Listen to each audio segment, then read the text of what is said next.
你是等我自然入睡后才做睡眠内视镜检查吗？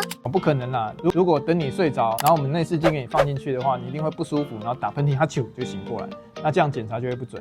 所以我们需要麻醉科医师的配合，然后用机器给你打麻药，还要用这个睡眠深度侦测的贴片，侦测你的深度维持在一定的范围里面，这样子我们做出来检查才准。那麻醉睡着之后呢？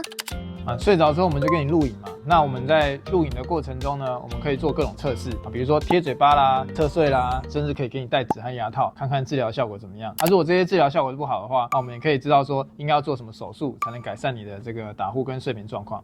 追踪徐医师，一夜好眠不打呼。